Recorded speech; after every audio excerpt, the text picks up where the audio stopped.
പ്രിയപ്പെട്ടവരെ, വളരെ പ്രധാനപ്പെട്ട ഒരു കാര്യമാണ് ഇന്നത്തെ വീഡിയോയിലൂടെ പറയുന്നത്. നമ്മുടെ വീടിനെ ബാധിക്കുന്ന പല ദോഷങ്ങൾക്ക്, അല്ലെങ്കിൽ നമുക്ക് തന്നെ ആപത്തുകൾ ഉണ്ടാക്കുന്ന പല ദോഷങ്ങൾക്കും പിന്നിൽ മറഞ്ഞിരിക്കുന്ന ഒരു കാര്യമുണ്ട്. അത് ഗുളികനാണ്. നമ്മുടെ വീട്ടിൽ ഗുളികന്റെ പ്രവേശം ഉണ്ടായാൽ ഒരുപാട് അനർത്ഥങ്ങൾ ആ വീട്ടിൽ സംഭവിക്കും. ചിലത് മരണദോഷത്തിന് വരെ കാരണമാക്കിയേക്കാം. അപകടങ്ങൾ, സാമ്പത്തിക പ്രയാസങ്ങൾ, കുടുംബ ബന്ധങ്ങളിലെ ഛിദ്രങ്ങൾ, അങ്ങനെ തുടങ്ങി ഒട്ടേറെ കാര്യങ്ങൾ ഈ ഗുളികനെ കൊണ്ട് തന്നെ സംഭവിക്കാറുണ്ട്.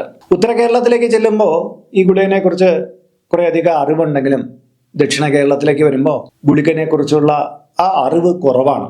അതുകൊണ്ട് തന്നെ തങ്ങളെ ബാധിച്ചിരിക്കുന്ന യഥാർത്ഥ വിഷയം എന്താണെന്ന് മനസ്സിലാക്കാതെ പല വിധത്തിലുള്ള പ്രതിവിധികളൊക്കെ ചെയ്തിട്ടാണ് അവർ മുന്നോട്ട് പോകുന്നത്. എന്നാൽ ഗുളിക പ്രവേശം ഉണ്ടായിക്കഴിഞ്ഞാൽ ചിലപ്പോൾ സ്വജീവന് തന്നെ ആപത്തുണ്ടാക്കുന്ന ചില അനുഭവങ്ങളായിരിക്കും കടന്നു വരിക.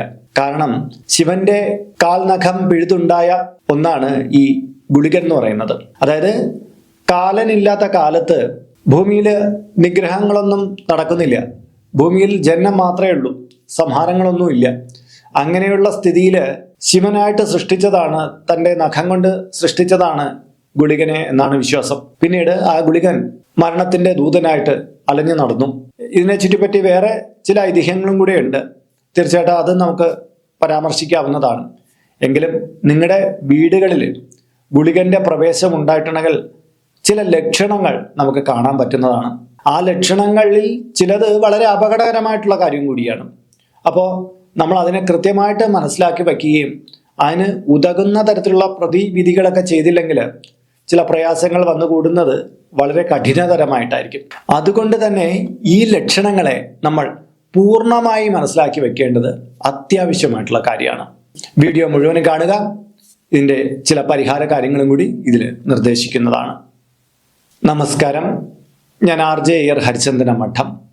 ഹൈന്ദവ ആചാര സംബന്ധമായ ജ്യോതിഷ, മോട്ടിവേഷൻ സംബന്ധമായ ഒട്ടേറെ കാര്യങ്ങൾ പറഞ്ഞു തരുന്ന ഒരു വാട്സപ്പ് ചാനൽ നമുക്കുണ്ട്. ഇതിൻ്റെ കീഴെ ഡിസ്ക്രിപ്ഷൻ ബോക്സിലും കമൻറ്റ് ബോക്സിലും അതിൻ്റെ ലിങ്ക് കൊടുത്തിട്ടുണ്ട്. അതിലൂടെ ചാനലിൽ പ്രവേശിച്ചാൽ നിങ്ങളുടെ പിറന്നാളിന്, നിങ്ങളുടെ കുടുംബ അംഗങ്ങളുടെ പിറന്നാളിന് സൗജന്യമായിട്ട് പുഷ്പാഞ്ജലി അർച്ചനകൾ നടത്തി കിട്ടുന്നതാണ്. കേരള ജ്യോതിഷം എടുത്തു നോക്കിയാലും നമുക്ക് ഗുളികൻ എന്നുള്ളതിനെ കാണാം. അത് മാ എന്നുള്ള ഒരു ദീർഘത്തിലാണ് കാണപ്പെടുക. മാ എന്നെഴുതി കഴിഞ്ഞാൽ അത് മന്ദൻ, ശനി. മാ എന്നെഴുതി കഴിഞ്ഞാൽ അത് ഗുളികൻ എന്നുള്ള രീതിയിലാണ് പരിഗണിക്കുന്നത്. കേരളത്തിലെ ഒരു സവിശേഷമായ രീതിയിലാണ് കാണുന്നത്. എന്നാൽ കേരളത്തിന് പുറത്തേക്ക് ജ്യോതിഷം പടർന്നു പോകുമ്പോൾ അവിടെ ചിലയിടങ്ങളിലൊക്കെ ഗുളികന് വേണ്ടുന്ന പ്രസക്തി കിട്ടുന്നില്ല. ജ്യോതിഷത്തിലെ മുഹൂർത്ത വിഷയങ്ങളിൽ നവദോഷങ്ങളുണ്ട്. അതിൽ ഒന്നാണ് ഗുളികൻ. ഗുളികദോഷത്തെ നവദോഷത്തിൽ ഒന്നായിട്ടാണ് പെടുത്തിയിരിക്കുന്നത്. പരമശിവന്റെ പെരുവിരലിന്റെ നഖം പൊട്ടി പുറത്തേക്ക് വന്ന മാന്തി എന്ന ഗുളികനെ കശ്യപ മഹർഷിയുടെ പത്നിയായ കദ്രു നാഗമായിട്ട് പ്രസവിക്കുകയാണ് ചെയ്തത്. മഹാഭാരതം ആദിപർവ്വത്തില് കദ്രുപുത്രനായിട്ട് ഗുളികൻ പറഞ്ഞ കാര്യത്തെക്കുറിച്ച് പറയുന്നുണ്ട്. ശനിയുടെ നെറ്റിത്തടത്തിൽ നിന്ന് ആവിർഭവിച്ചതാണ് ഗുളികൻ എന്നൊരു ഐതിഹ്യം കൂടി കാണാനുണ്ട്. അത് ഗുളികോൽപത്തി എന്ന ഗ്രന്ഥത്തിൽ വിവരിക്കുന്നുണ്ട്. അത് വ്യാഴവും ശനിയുമായിട്ടുള്ള യുദ്ധത്തിനൊടുവിൽ പരിക്ക് പറ്റുന്ന ശനിയുടെ നെറ്റിത്തടത്തിൽ നിന്ന് ഗുളികൻ ആവിർഭവിച്ചതായിട്ടാണ് പറയുന്നത്. ഇങ്ങനെ പല ഐതിഹ്യങ്ങളുണ്ട്. എന്തായാലും ശരി, ഗുളികൻ എന്ന് പറയുന്നത് ഒരിക്കലും നല്ല പ്രഭാവം ചുരിയുന്ന ഒന്നായിട്ട് പറയുന്നില്ല. അപ്പോൾ ഗുളികനെ കുറിച്ച് കൂടുതലായിട്ടുള്ള കാര്യങ്ങൾ നമ്മൾ മറ്റൊരു വീഡിയോയിൽ പറഞ്ഞിട്ടുണ്ട്. അത് നമുക്ക് ഐ ബട്ടണിൽ കൊടുക്കാൻ ശ്രമിക്കാം. അപ്പോൾ ഗുളികൻ നമ്മുടെ വീട്ടിൽ പ്രവേശിച്ചു കഴിഞ്ഞാൽ ഉണ്ടാകുന്ന ലക്ഷണങ്ങൾ നമുക്ക് ഓരോന്നായിട്ട് പരിശോധിക്കാം. ഒന്നാമത്തത്, വളർത്തു മൃഗങ്ങൾ കൊല്ലപ്പെടുക, മരിച്ചു പോവുക എന്നുള്ളതാണ്. അതായത് നമ്മൾ വളർത്തു മൃഗങ്ങൾ, ആട്, പശു, പട്ടി, പൂച്ച, അങ്ങനെ പലതിനെ വളർത്താറുണ്ടല്ലോ. അപ്പോൾ ഒരു ദിവസം നോക്കുമ്പോൾ നമ്മുടെ പൂച്ചയെ എന്തോ പിടിച്ച് കൊന്നു, പട്ടിയെ എന്തോ കൊന്നു. ഇങ്ങനെ നിലയിൽ തുടർച്ചയായിട്ട് നമ്മളെ വീട്ടിൽ പൂച്ചയും പട്ടിയും കൊല്ലപ്പെട്ട നിലയിൽ കാണപ്പെടുക. ആടുമാടുകൾ ഒരു പ്രശ്നവും ഇല്ലാതിരുന്ന ഒന്നായിരുന്നു, അത് മരിച്ചു കിടക്കുക. ഇങ്ങനെയുള്ളത് ഒരു തവണ വരുന്നതല്ല, പല ആവർത്തി നമ്മുടെ വീട്ടിൽ കാണപ്പെടുന്നെങ്കിൽ തീർച്ചയായിട്ടും അവിടെ ഒരു ഗുളിക സാന്നിധ്യം വരാം. കാര്യം പലപ്പോഴും ഗുളികൻ നമ്മുടെ വീട്ടിലേക്ക് പ്രവേശിക്കുന്നതിന് തൊട്ട് മുമ്പ് നമ്മുടെ തൊഴുത്തിലും പരിസരങ്ങളിലുമായിട്ട് ചില ലക്ഷണങ്ങളെ കാണിച്ചു തരാറുണ്ട്. അത് ആ വീട്ടിൽ നല്ല ഈശ്വര ഗുണം നിലനിൽക്കുന്നുണ്ടെങ്കിൽ മാത്രമാണ് ഇത്തരം ലക്ഷണങ്ങൾ കാണുക. ഇല്ലെങ്കിൽ അത് ഡയറക്റ്റായിട്ട് വീട്ടിലുള്ള ആൾക്കാരുടെ ജീവനെ ആയിരിക്കും ബാധിക്കപ്പെടുക. വീട്ടിൽ നല്ല പ്രൊട്ടക്ഷൻ ഉണ്ടെങ്കിൽ ചിലപ്പോൾ അത് ആടുമാടുകളിലും പട്ടി പൂച്ച മുതലായ ജന്തുക്കളിലും ചിലപ്പോൾ ഇത് വന്നേക്കാം. അതായത് പണ്ടുള്ളവർ പറയും ഗുളികൻ അടിക്കാൻ വേണ്ടിയിട്ട് തൊഴുത്തിൽ ഒരു മൃഗമെങ്കിലും വേണമെന്ന്. കാര്യം ഏതെങ്കിലും തരത്തിൽ ഗുളികൻ കടന്നു വരുമ്പോൾ ആ വീട്ടിലൊരു ഗൃഹസ്ഥനെ ബാധിക്കാനായിരിക്കും വരുന്നത്. പക്ഷേ ആടുമാടുകളിൽ നിന്നാൽ ആ വീട്ടിൽ പ്രൊട്ടക്ഷൻ ഉള്ളതുകൊണ്ട്, ഈശ്വരവിലാസം ഉള്ളതുകൊണ്ട് അത് മറ്റേതെങ്കിലും മൃഗത്തിലോ മറ്റോ ബാധിച്ചിട്ട് ഈ ആളുടെ ജീവൻ രക്ഷപ്പെടും എന്നുള്ളൊരു കാര്യം പറയുന്നുണ്ട്. ഇവിടെ നമ്മൾ ശ്രദ്ധിക്കേണ്ടത്, ഗുളികൻ ഇങ്ങനെ നമ്മൾ ശിവപുത്രൻ എന്ന് പറയുന്നു, അല്ലെങ്കിൽ ശനിപുത്രൻ എന്നൊക്കെ പറയുന്നു, കദ്രുവിന്റെ മകനാണെന്ന് പറയുന്നു. പക്ഷേ ഇതല്ലാതെ ചില സങ്കല്പങ്ങളുണ്ട്. അത് ആഭിചാര കർമ്മങ്ങളുമായി ബന്ധപ്പെടുത്തി പറയപ്പെടുന്ന ഗുളികൻ. അത് അപസ്മാര ഗുളികൻ എന്ന് പറയും, മാരണ ഗുളികൻ എന്ന് പറയും, ദുരിത ഗുളികൻ എന്ന് പറയും. ഇങ്ങനെയൊക്കെയുള്ള ഗുളികന്റെ വ്യത്യസ്തമായ സ്വരൂപങ്ങളുണ്ട്. ഇവ ബാധിച്ചു കഴിഞ്ഞാൽ മാരണ ഗുളികൻ അത് മരണം വിതയ്ക്കുന്നവനാണെന്നാണ് പറയുന്നത്. അപസ്മാര ഗുളികൻ വീട്ടിൽ ചുഴലിദീനങ്ങളെ കൂടുതലായിട്ടുണ്ടാക്കുക, ആൾക്കാരെ പട്ടം ചുറ്റിക്കുക എന്നുള്ള ഒരു അവസ്ഥയിൽ കൊണ്ടുവരാറുണ്ട്. ദുരിത ഗുളികൻ അത് കയറി കഴിഞ്ഞാൽ അവിടെ വീട്ടിൽ മൊത്തം ദുരിതങ്ങളാക്കുന്ന അവസ്ഥകളെ സൃഷ്ടിക്കുമെന്നാണ് പറയുന്നത്. അങ്ങനെ പലതരത്തിലുള്ള ഗുളികന്മാർ വേറെ ഉണ്ട്. ഇതൊക്കെ ഒരു അസ്ട്രോളജർക്കാർക്കും വ്യക്തമായിട്ട് മനസ്സിലാക്കാൻ പറ്റുക. പക്ഷെ നമുക്ക് ഈ ലക്ഷണങ്ങൾ കാണുകയാണെങ്കിൽ നമുക്ക് ഇത്തരം ഒരു കാര്യത്തെ സംശയിക്കാൻ കഴിയും. പക്ഷെ പല സമയദോഷങ്ങൾ കൊണ്ടും മറ്റൊക്കെ ചിലപ്പോൾ ഇങ്ങനെയൊക്കെയുള്ള ഉണ്ടാവും. അപ്പം നമ്മൾ നിരീക്ഷിക്കണം. നിരന്തരമായിട്ട് ഇങ്ങനെ മൃഗങ്ങളൊക്കെ മരണപ്പെട്ടു പോവുകയാണ്. വീട്ടിനകത്തൊരു മീൻ ടാങ്ക് വെച്ചാൽ ഒരു മത്സ്യവും കിടക്കുന്നില്ല എന്നൊക്കെ ചിലർ പറയാറുണ്ട്. അല്ലെങ്കിൽ പുറത്ത് തൊടിയിൽ ഏതെങ്കിലും മൃഗങ്ങൾ നിരന്തരമായിട്ട് വന്ന് ചത്തു കിടക്കുന്നു എന്ന് പറയുന്നുണ്ട്. കൊന്നയൊന്നുമല്ല, പക്ഷെ അത് അവിടെ മരിച്ചു കിടക്കുന്നു എന്ന് പറയുന്നു. വീട്ടിലെ പടിക്കൽ പാമ്പ് തനിയെ ചത്തു കിടക്കുന്നു എന്ന് പറയുന്നു. ഇതൊക്കെ ചില ലക്ഷണങ്ങളാണ്. അപ്പൊ ഇതിനെ നമ്മളൊന്ന് നോട്ട് ചെയ്യണം. രണ്ടാമത്തത്, വീട്ടിൽ അടിക്കടി ഉണ്ടാകുന്ന ആപത്തുകളാണ്. വീട്ടിൽ ആപത്തുകൾ ഉണ്ടാവുക എന്ന് പറഞ്ഞാൽ അത് മരണം മാത്രമല്ല, മരണതുല്യമായിട്ടുള്ള അവസ്ഥകൾ, എപ്പോഴും അപകടം ഉണ്ടാവുക, ഒന്ന് മാറി ഇങ്ങനെ പ്രശ്നങ്ങൾ നമ്മുടെ വീട്ടിൽ സംഭവിച്ചുകൊണ്ടിരിക്കുക. നമ്മൾ ജ്യോതിഷരൊക്കെ കണ്ട് ചില പ്രതിവിധികളൊക്കെ ചെയ്തു, സാമാന്യമായിട്ടുള്ള പൂജകളൊക്കെ ചെയ്തു, എന്നിട്ടൊന്നും ഇത് ശമിക്കുന്നില്ല. നിരന്തരമായിട്ട് ഇങ്ങനെ ആപത്തുകൾ ഒഴിയാതിരിക്കണമെങ്കിൽ അവിടെ ദുരിത ഗുളികന്റെ ഒരു സാന്നിധ്യം ഉണ്ടാവാൻ, പല സമയത്ത് മിന്നൽ പോലെ മറയുന്നവരാണ് ഈ മാരണ ഗുളികനും ദുരിത ഗുളികനും. ശ്രദ്ധയോടുകൂടി ജ്യോതിഷം പരിശോധിച്ചില്ലെങ്കിൽ, കബഡി വെച്ച് ചെക്ക് ചെയ്തില്ലെങ്കിൽ ഈ സമയത്ത് അത് ഒഴിഞ്ഞു എന്നുള്ളയും. അപ്പൊ അതിനെ ദൃഷ്ടി കിട്ടില്ല. അതുകൊണ്ട് തന്നെ പ്രഗത്ഭനായിട്ടുള്ള ഒരു ജ്യോതിഷനായിരിക്കും ഇത്തരം കാര്യങ്ങളെ കണ്ടെത്താൻ കഴിയുക. അപ്പൊ അതും നമ്മൾ ശ്രദ്ധിക്കേണ്ടത്. നിരന്തരമായിട്ട് വീട്ടിലിങ്ങനെ ആപത്തുകൾ സംഭവിച്ചുകൊണ്ടിരിക്കുക എന്ന് പറയുന്നത് ഒരു വലിയ ലക്ഷണമാണ്. മൂന്നാമത്തെ കാര്യം, നമ്മുടെ കാൽവിരൽ നിത്യവും എവിടെയെങ്കിലും തട്ടി മുറിവേറ്റുകൊണ്ടിരിക്കുക എന്നുള്ളതാണ്. നമ്മുടെ കാലിന്റെ പെരുവിരലാണ് സൂചിപ്പിക്കുന്നത് കേട്ടോ. നമ്മുടെ പെരുവിരൽ എന്നും എവിടെയെങ്കിലും പടിയിൽ കയറി ഇടിക്കുക, വീട്ടിൽ ചെല്ലുമ്പം എവിടെയെങ്കിലും തട്ടി മുറിയുക, ഇങ്ങനെ വിരലിന് നിരന്തരം പരിക്കേറ്റുകൊണ്ടിരിക്കുന്നത് ഒരു സൂചനയാണ്. നഖം പൊട്ടിപ്പോവുക, അടർന്നു പോവുക, അങ്ങനെയൊക്കെയുള്ളൊരു അവസ്ഥ കാണുകയാണെങ്കിലും അവിടെ ഒരു ഗുളിക സാന്നിധ്യം ഒരു സൂചന നൽകുകയാണ്. ഒരു തവണ കാലുകയറി തട്ടിയതിനെ കുറിച്ച് ഞാൻ ഒന്നും പറയുന്നില്ല, അത് ആകസ്മികമായിട്ടുണ്ടാവും. പക്ഷെ തട്ടിയെടുത്ത് തന്നെ നിരന്തരം തട്ടി പോവുക, ഒരു തരത്തിൽ നമ്മൾ നോക്കില്ല, എത്ര ശ്രദ്ധയോടുകൂടിയാണെന്നാലും ഇങ്ങനെ കാൽ തട്ടിക്കൊണ്ടിരിക്കുക എന്നുള്ളത് ഒരു ലക്ഷണമാണ്. ഇതിനെ നമ്മൾ ശ്രദ്ധിക്കേണ്ടതാണ്. നാലാമത്തെ കാര്യത്തിലേക്ക് കടക്കുന്നതിന് മുമ്പ് ഇതിന്റെ കീഴെ കമന്റ് ബോക്സിൽ നിങ്ങളുടെ പേര്, നിങ്ങളുടെ വയസ്സ്, നിങ്ങളുടെ നക്ഷത്രം ഇവ രേഖപ്പെടുത്തിയാൽ ഇവിടെ നടക്കുന്ന പൂജാ പ്രാർത്ഥനകളിൽ നിങ്ങളെ ഉൾക്കൊള്ളിക്കാൻ കഴിയുന്നതാണ്. ഒരു മാസത്തേക്കായിരിക്കും ഇപ്രകാരം ചെയ്യുന്നത്. കൂടുതലായിട്ട് വേണമെന്നുള്ളവർ ഇനി തൊട്ട് ഇതിൽ അപ്ലോഡ് ചെയ്യുന്ന എല്ലാ വീഡിയോകളുടെ കീഴെയും നിങ്ങളുടെ ഡീറ്റെയിൽസ് ഇങ്ങനെ കൊടുത്താൽ മതി. അതിനായിട്ട് ഇതുവരെയ്ക്കും ഈ ചാനൽ സബ്സ്ക്രൈബ് ചെയ്തിട്ടില്ലെങ്കിൽ അത് ചെയ്യുക. ഒപ്പം തന്നെ ഈ വീഡിയോ ഒന്ന് ലൈക്ക് കൂടി ചെയ്യുക. ഇത് പറയുന്നത് എന്തിനാണെന്ന് വെച്ചാൽ എങ്കിൽ മാത്രമായിരിക്കും പുതുതായിട്ട് അപ്ലോഡ് ചെയ്യുന്ന വീഡിയോകളുടെ നോട്ടിഫിക്കേഷനും റെക്കമെൻഡേഷനും യൂട്യൂബ് നിങ്ങൾക്ക് അയച്ചു നൽകുകയുള്ളൂ. എങ്കിലല്ലേ നിങ്ങൾക്ക് നിങ്ങളുടെ ഡീറ്റെയിൽസിൽ കൊടുക്കാൻ കഴിയും. അത് പ്രയോജനപ്പെടുത്താൻ വേണ്ടിയിട്ടാണ് ഈ ഒരു കാര്യം പറയുന്നത്. നാലാമത്തെ കാര്യം, ഒരു അഗ്നിഗോളം വീടിന് മുകളിലൂടെ ഉരുണ്ടു പോവുക. അതങ്ങനെ സ്വാഭാവികമായിട്ട് കാണാൻ പറ്റുന്ന കാര്യമൊന്നുമല്ല. ഇതിന് സയന്റിഫിക് ആയിട്ടുള്ള ചില കാര്യങ്ങൾ പറയുന്നുണ്ട്. ഈ അഗ്നിഗോളം ഇങ്ങനെ ചതുപ്പ് പ്രദേശത്ത് ഇങ്ങനെ ഒരു ഗ്യാസ് ഉണ്ടായിട്ട് അത് അന്തരീക്ഷത്തിൽ കത്തിപ്പോകുന്നതാണെന്നൊക്കെ ചില ശാസ്ത്രകാരന്മാരെ വിശദീകരിക്കുന്നുണ്ട്. പക്ഷെ നമ്മുടെ വിശ്വാസത്തിന്റെ കണ്ണിൽ നോക്കുമ്പോൾ ഒരു വീടിന്റെ ഏതെങ്കിലും ഭാഗത്തിലൂടെ അഗ്നിഗോളം ഇങ്ങനെ ചുരുണ്ട് കടന്നു പോകുന്നതായിട്ട് നമുക്ക് കണ്ടു കഴിഞ്ഞാൽ അതിന് പല വിശ്വാസങ്ങളുണ്ട്. ഈ അഗ്നിഗോളം ഉരുണ്ടു പോകുന്ന ഓരോ പ്രദേശത്തിനെ അനുസരിച്ച്. എങ്കിലും വീടിന് കുറുകെയാണിത് പാഞ്ഞു പോകുന്നതെങ്കിൽ അത് ഗുളികന്റെ ദൃഷ്ടിയായിട്ട്, ഗുളികൻ അവിടെ ഉണ്ട് എന്നുള്ള സൂചനയായിട്ടാണ് പറയുന്നത്. അപൂർവമായിട്ടാണെങ്കിലും ഈ ദൃശ്യം പലരും കാണാറുണ്ട്. വീട്ടിന് മുകളിലൂടെയാണ് പോകുന്നതെങ്കിൽ ശ്രദ്ധിക്കുക. പലപ്പോഴും നമ്മൾ കാണുന്നത് ഏതെങ്കിലും കാടിനിടയിലൂടെ ഈ തീപ്പന്തം എന്ന് പറയുന്ന കാര്യം പാഞ്ഞു പോകുന്നത്, അങ്ങനെയൊക്കെയാണ് കാണുന്നത്. ഇതിനെക്കുറിച്ച് വിശദമായിട്ട് ഒരു വീഡിയോ ചെയ്യണമെന്ന് എനിക്കൊരു ആഗ്രഹമുണ്ട്. അത് ഞാൻ പറഞ്ഞുതരാം. ഈ തീ ഉരുണ്ടുപോകുന്ന ഗോളത്തെക്കുറിച്ച് സംബന്ധിച്ചിടത്തുള്ള കുറേയധികം അറിവ് തരുന്ന ഒരു വീഡിയോ തയ്യാറാക്കുന്നുണ്ട്. അത് ആവശ്യമെന്ന് തോന്നുന്നവർ എൻ്റെ കീഴെ കമൻറ്റ് ബോക്സിൽ അങ്ങനെ ഒരു വീഡിയോ ആവശ്യമുണ്ടെന്ന് കമൻറ്റ് ചെയ്തേക്കോ. എത്ര പേർക്ക് താല്പര്യമുണ്ടെന്ന് അറിയാമല്ലോ, എങ്കിൽ മാത്രമല്ലേ ആ വീഡിയോ ചെയ്തിട്ട് കാര്യമുള്ളൂ. അഞ്ചാമത്തെ കാര്യം, സന്ധ്യാസമയത്ത് നായ മോങ്ങുക എന്നുള്ളതാണ്. നായകളാകുമ്പോൾ അതിനൊരു ഏകാന്തത വരുമ്പോഴല്ല അത് ഇങ്ങനെ ഉച്ചത്തിൽ ഓരിയിട്ടുകൊണ്ടിരിക്കും. അങ്ങനെ അത് സ്വാഭാവികമാണ്. ഇപ്പം സന്ധ്യാസമയത്ത് ഓരിയിടുമ്പോൾ ചിലർക്ക് തോന്നുന്നു ഈ നായ എന്തിനാ ഇങ്ങനെയാണെന്ന് ഓരിയിടുന്നത്, അതിനെ കൂട്ടിൽ നിന്ന് തുറന്നു വിടുകയോ അല്ലെങ്കിൽ നമ്മൾ ആ ചങ്ങല കെട്ടിന്ന് അതിനെ മോചിതമാക്കുകയൊക്കെ ചെയ്യുമ്പോൾ മിക്കവാറും നായ ഓടിക്കളിച്ചിട്ട് വരുമ്പോൾ അതിൻ്റെ ഉന്മേഷം കിട്ടും. അത് അങ്ങനെ മോങ്ങാറില്ല, ഓരിയിടാറില്ല. പക്ഷേ നായ ഇങ്ങനെ നന്നായിട്ട് ഓരിയിടുകയും ഒപ്പം തന്നെ പെട്ടെന്ന് എന്തോ അടി കിട്ടിയോലെ നീട്ടി വിളിക്കുകയും ചെയ്യുകയാണെങ്കിൽ നമ്മൾ പ്രത്യേകം ശ്രദ്ധിക്കണം. നായ നന്നായിട്ട് ഓരി ഇട്ടുകൊണ്ടിരുന്ന പെട്ടെന്ന് ആരോ അതിനെ അടിച്ചതുപോലെ ഒരു നിലവിളി ശബ്ദത്തോടു കൂടി അത് പോയി ഓടിക്കളഞ്ഞു, അല്ലെങ്കിൽ കുറെ നേരം കിടന്ന് വിളിച്ചു, എറിയുണ്ടോലോ വിളിച്ചു എങ്കിൽ അതൊരു ലക്ഷണമാണ്. അത് ഗുളികന്റെ പ്രവേശം ആ സമയത്തുണ്ടായതിൻ്റെ ഒരു സൂചനയായിട്ടാണ് പറയപ്പെടുന്നത്. മാത്രമല്ല ചില സമയത്ത് നായ നിർത്താതെ ഇങ്ങനെ കുറിച്ചുകൊണ്ടേയിരിക്കും. നമ്മൾ ചെന്ന് നോക്കുമ്പോൾ അവിടെ നിന്ന് ആരും കാണില്ല.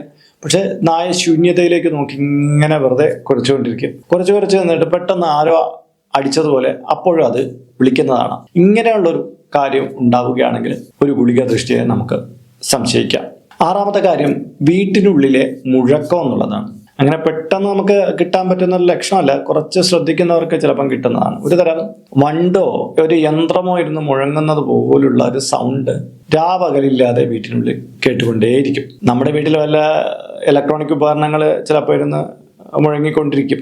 ചിലപ്പോൾ നമ്മൾ സ്വിച്ച് ഓഫ് ചെയ്താലും അതിൻ്റെ പവർ അതിലേക്ക് വന്നുകൊണ്ടിരിക്കുന്നത്, അത് ബോക്സൊക്കെ ഇരിക്കുന്ന അത് മൂടിക്കൊണ്ടിരിക്കും. അല്ല വേറെ എന്തെങ്കിലും ഫ്രിഡ്ജിൽ നിന്നുള്ള ചില സൗണ്ടുകൾ ഉണ്ടാവാം. അങ്ങനെയൊക്കെ പല സൗണ്ടുകളുണ്ടാവും. പക്ഷെ ഇതൊരു തരം കടൽ തിരമാല അടിക്കുമ്പോഴുള്ളതോ ഏതെങ്കിലും ഒരു ഗുഹയ്ക്കകത്തുനിന്ന് വരുന്നതോ പോലുള്ളൊരു സൗണ്ട് തുടർച്ചയായിട്ട് കേട്ടുകൊണ്ടിരിക്കുക. 1-2 ദിവസമല്ല, തുടർച്ചയായിട്ട് നമുക്കിത് കേട്ടുകൊണ്ടിരിക്കുന്ന ഒരു അവസ്ഥ ഉണ്ടെങ്കിൽ നമ്മൾ ഒന്ന് നോട്ട് ചെയ്യണം. ഇതൊരു ചിലപ്പോൾ ഒരു സാധ്യതയാണ്. ചിലപ്പോൾ കുറച്ച് അകലെയുള്ള ഏതെങ്കിലും സ്ഥലത്ത് നിന്ന് എന്തെങ്കിലും മെഷീൻ പ്രവർത്തിക്കുന്ന സൗണ്ട് നമുക്ക് തോന്നും നമ്മുടെ വീട്ടിനുള്ളിൽ നിന്ന് കേൾക്കുന്നതായിട്ട്. അങ്ങനെയൊക്കെ തെറ്റിദ്ധരിക്കപ്പെടാം ഈ ഒരു കാര്യം. അതുകൊണ്ട് തന്നെ ഇത് വളരെ നിരീക്ഷണ പാഠവത്തിലൂടെ എടുക്കണം. എന്നിട്ടേ ഇതിലൊരു അനുമാനത്തിലേക്ക് വരാവൂ എന്നും കൂടെ സൂചിപ്പിക്കുന്നു. ഏഴാമത്തെ കാര്യം, അഗ്നിബാധകൾ എന്നുള്ളതാണ്. വീട്ടിനകത്ത് നിരന്തരമായിട്ട് അഗ്നി പിടിക്കുന്നു. പൂജാമുറിയുടെ അവിടെ പിടിക്കുന്നു, അടുക്കളയെ പിടിക്കുന്നു, ഇങ്ങനെ എവിടെ തിരിഞ്ഞാലും സ്പാർക്കിംഗ് ഉണ്ടാകുന്നു. അങ്ങനെയുള്ളൊരു അവസ്ഥ നിങ്ങൾക്ക് കാണുകയാണെങ്കിൽ ഇതും ഗുളികനുമായി ബന്ധപ്പെട്ട ഒരു കാര്യമാകാനുള്ള ഒരു സാധ്യതയുണ്ട്. എട്ടാമത്തത്, വീടിനുള്ളിലെ കരിപ്പാടുകൾ എന്നുള്ളതാണ്. വീട്ടിനുള്ളിൽ ഇങ്ങനെ കരി തേച്ചതുപോലെ അവിടെ ഇവിടെയൊക്കെ പാടുകൾ വരിക, കറുത്ത പാടുകൾ വരിക. ചിലപ്പോൾ ഒരു കൈയുടെ വിരല് പോലെയൊക്കെ നമുക്ക് ആ രൂപത്തെ കാണാൻ പറ്റും. നമ്മുടെ വീട്ടിൽ കുഞ്ഞു കുട്ടികളൊക്കെ ഉണ്ടെങ്കിൽ അവർ കളിക്കുന്ന കരിയൊക്കെ എടുത്തുകൊണ്ടുവന്ന് വീട്ടിൻ്റെ എവിടെയെങ്കിലുമൊക്കെ തേക്കും. അപ്പോൾ ഇതുപോലെയുള്ള പാടുകൾ ഉണ്ടാവും. അപ്പോൾ അതും നമ്മൾ നിരീക്ഷിച്ചോണം. ഗുളികനെ നോക്കിക്കൊണ്ടിരുന്നിട്ട് ആരെങ്കിലുമൊക്കെ എവിടെയെങ്കിലും കരി വെച്ച് തേച്ചിട്ട് വീട്ടിൽ പോകുന്ന വീട്ടമ്മ കയ്യിലിരിക്കുന്ന കരി ചുവരിൽ തേച്ച് വെച്ചിട്ട് ഭർത്താവ് ചോദിക്കുമ്പോൾ ഇത് ഗുളികനാണ് തേച്ചിട്ട് പോയെന്നൊക്കെ പറഞ്ഞേക്കാം. ഇതൊക്കെ കേട്ട് കഴിയുമ്പോൾ അങ്ങനെയൊന്നുമല്ല. നമ്മൾ ഇതിനെ ഒന്ന് മനസ്സിലാക്കാൻ, ലക്ഷണത്തെ ഒന്ന് മനസ്സിലാക്കാൻ വേണ്ടി പറയുന്നതാണ്. അപ്പോൾ ഇതിലൊരു 3 ലക്ഷണങ്ങളെങ്കിലും കാണുകയാണെങ്കിൽ മാത്രമാണ് നമ്മൾ ഇതൊരു ഗുളികനാണോ എന്നുള്ള രീതിയിൽ സംശയിക്കേണ്ടത്. അല്ല ഒരെണ്ണം കണ്ട ഉടനെ അത് ഗുളിക ലക്ഷണമാണെന്നൊന്നും കരുതിയേക്കരുത്. എങ്കിലും നമുക്കൊരുപാട് അനർത്ഥങ്ങൾ ഈ അടുത്ത കാലത്ത് വരുന്നു.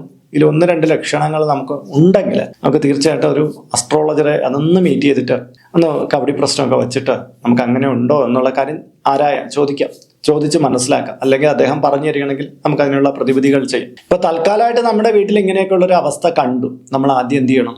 ആദ്യം ശിവനെ തന്നെ പിടിക്കണം എന്നുള്ളതാണ്. ശിവപഞ്ചാക്ഷരം ആ വീട്ടിൽ നിത്യേന രാവിലെയും വൈകുന്നേരം വിളക്ക് തെളിയിച്ച് വെച്ച് 1008 ജപിക്കുക. അതാണ് പരമപ്രധാനമായിട്ടുള്ള കാര്യം. 1008 തവണ വെച്ച് 7 ദിവസം ജപിക്കാമെങ്കിൽ ഏറ്റവും നല്ലത്. 3 ദിവസമെങ്കിലും കുറഞ്ഞ പക്ഷം ചെയ്യുക. മാത്രമല്ല ശിവക്ഷേത്രത്തിലെ എള്ള് നിറച്ച കിഴി കൊണ്ടുപോയി സമർപ്പണം ചെയ്യുക. എള്ള് കിഴി എന്ന് പറയും. എള്ള് നിറച്ച ഒരു കിഴി അതുകൊണ്ട് സമർപ്പണം വയ്ക്കുക. മൂന്നാമത്തെ കാര്യം, വീട്ടിലുള്ള എല്ലാവർക്കും വേണ്ടിയിട്ട് മൃത്യുഞ്ജയ അർച്ചനയോ മൃത്യുഞ്ജയ ഹോമമോ ക്ഷേത്രത്തിൽ കഴിപ്പിക്കുക എന്നുള്ളതാണ്. നാലാമത് ചെയ്യേണ്ടുന്ന കാര്യം, ശിവക്ഷേത്രത്തിൽ നിന്ന് മൃത്യുഞ്ജയ മന്ത്രം കൊണ്ട് ജപിച്ചു വാങ്ങിച്ച പുണ്യാഹം അല്ലെങ്കിൽ തീർത്ഥം അത് കൊണ്ടുവന്നിട്ട് നമ്മുടെ വീട്ടിനകത്ത് മുഴുക്കെ തളിക്കുക എന്നുള്ളതാണ്. മൃത്യുഞ്ജയം ജലത്തിലോ പനിനീരിലോ കരിക്കും വെള്ളത്തിലോ ഒക്കെ ജപിച്ചെടുക്കാൻ പറ്റും. കരിക്ക് കൊടുത്താൽ കരിക്ക് കൊണ്ടുവന്ന് ജപിച്ചു വാങ്ങിച്ചുകൊണ്ടുവന്ന് നമുക്ക് വീട്ടിനകത്ത് അപ്പുറത്തൊക്കെ തളിക്കാം.